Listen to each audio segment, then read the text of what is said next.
Olá pessoal, tudo bem?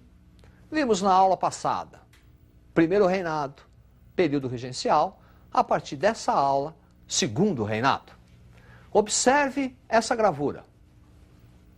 Uma sátira, D. Pedro, controlando, manipulando os dois partidos políticos do segundo reinado, o Partido Liberal e o Partido Conservador.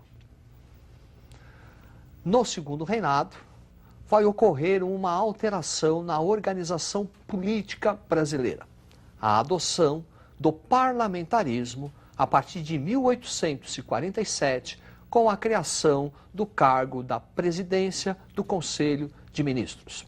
Ocorre que aqui no Brasil o parlamentarismo vai funcionar de uma maneira inversa ao funcionamento do parlamentarismo clássico.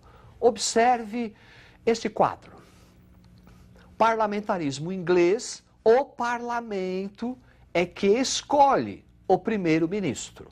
Portanto, no caso inglês, o primeiro-ministro, o poder executivo, é controlado pelo poder legislativo. No caso brasileiro, o rei indica, nomeia o primeiro-ministro. Sendo assim, o poder executivo é controlado pela monarquia.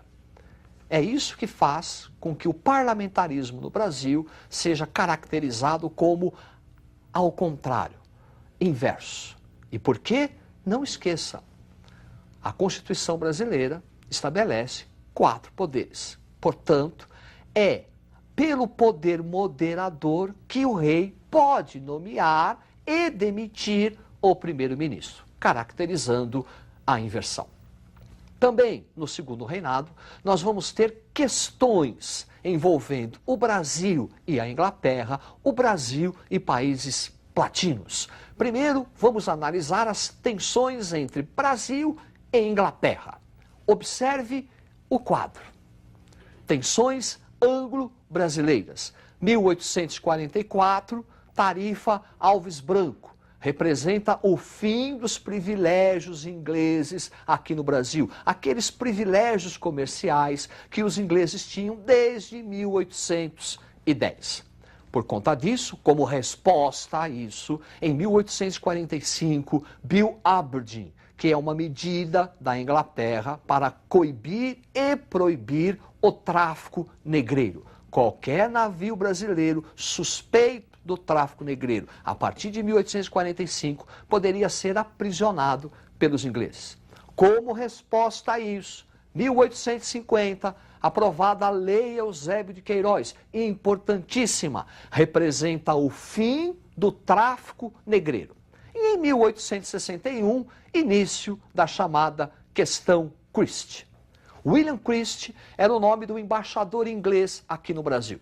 São questões, primeiro, um navio inglês naufragou no sul e William Christie acusou a população brasileira de fazer uma pilhagem.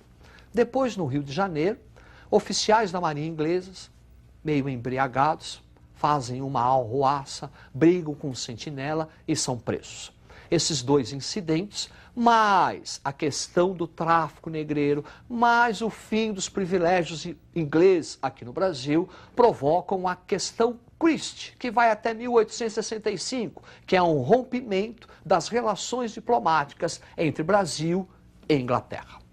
Depois, uma segunda questão, a questão Platina, que vai provocar a famosa Guerra do Paraguai. Observe esta imagem. Francisco Solano Lopes, presidente do Paraguai e responsável pela modernização do Paraguai. Modernização econômica. O Paraguai terá no século XIX um modelo econômico autossuficiente. Ele não será dependente da Inglaterra. E a Inglaterra não via isso com bons olhos. E a Inglaterra queria destruir esse modelo econômico. E a oportunidade virá com a famosa Guerra do Paraguai. Observe o quadro. Guerra do Paraguai, 1864, 1870.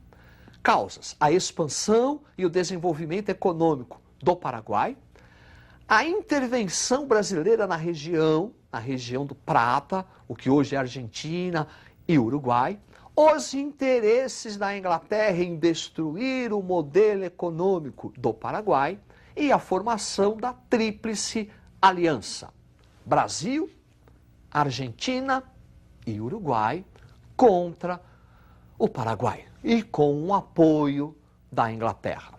O resultado: vitória da Tríplice Aliança no campo militar, porque economicamente quem se beneficiou da guerra foi a Inglaterra. Conseguiu mais um mercado consumidor, conseguiu mais um dependente do seu capitalismo.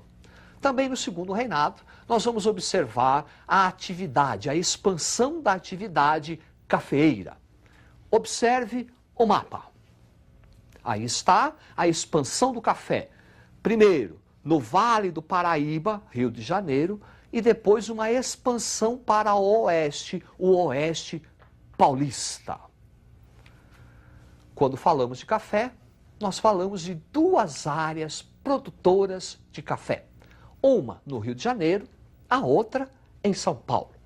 Observe as áreas. Aí está, Vale do Paraíba, uma área onde os grandes proprietários defendem e apoiam a monarquia, utilizam-se da mão de obra escrava, fazendo dessa área uma área ainda tradicional.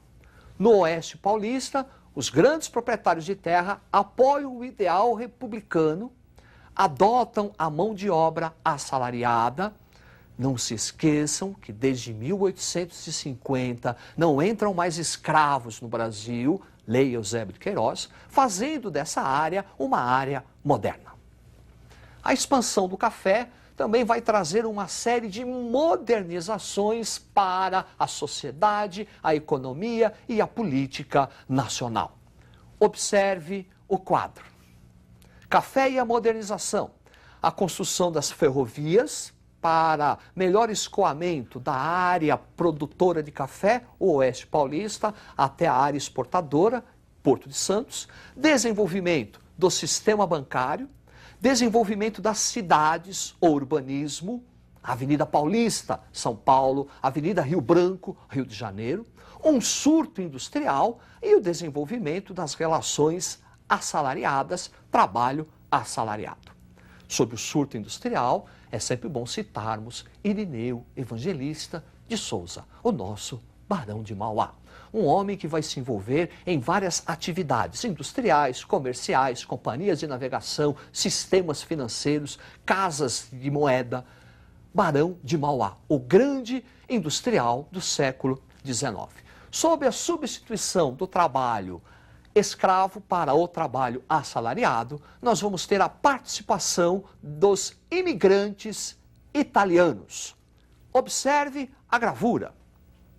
Imigrantes italianos trabalhando na lavoura cafeeira. O segundo reinado também é caracterizado pelo fim da escravidão. Vamos observar agora o processo que resultou na extinção da escravatura no Brasil. Observe o quadro.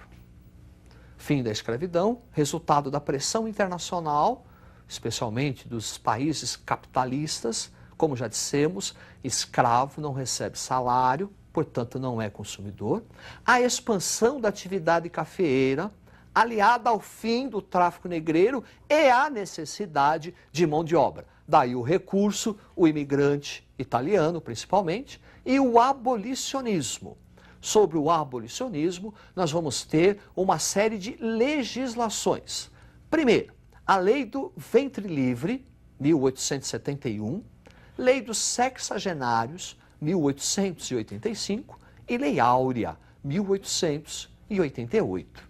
Lei Áurea, que acabou com a escravidão no Brasil, 13 de maio de 1888. Não representou uma melhora na vida do negro. Deixou de ser escravo e virou um marginal, pois não foi dada a oportunidade ao trabalho, à saúde, ao lazer, à habitação.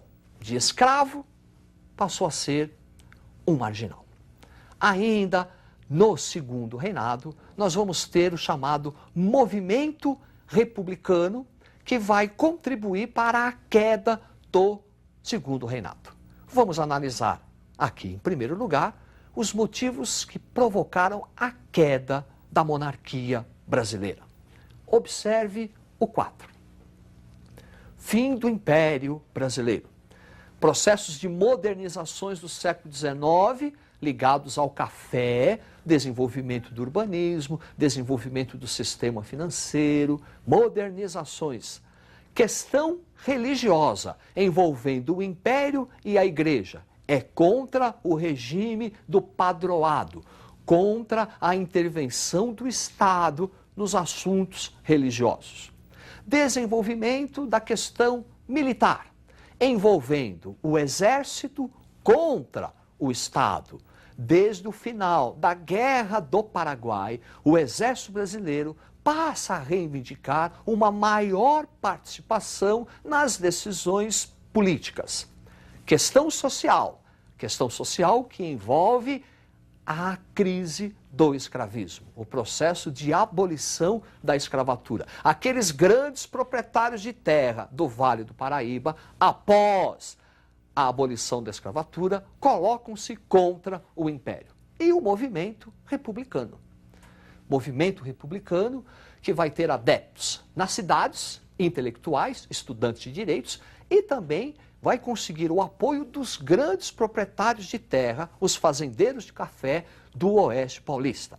Esse movimento republicano pode ser dividido em duas correntes. Observe-as. Corrente evolucionista, liderada, entre outros, por Quintino Bocaiúva, defendia a implantação da República de forma gradual, sem a participação popular.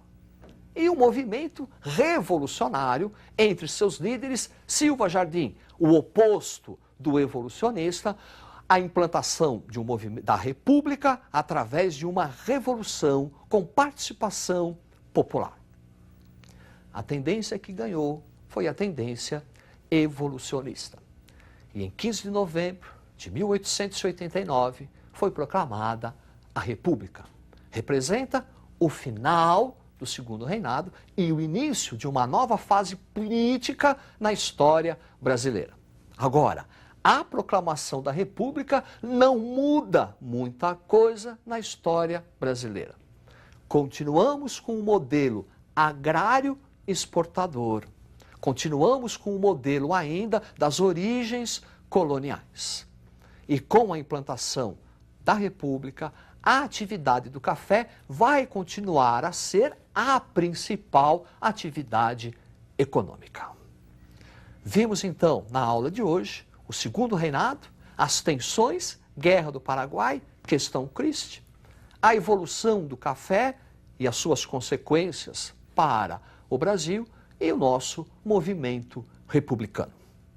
É isso aí, tenham uma boa sorte, estude e até a próxima.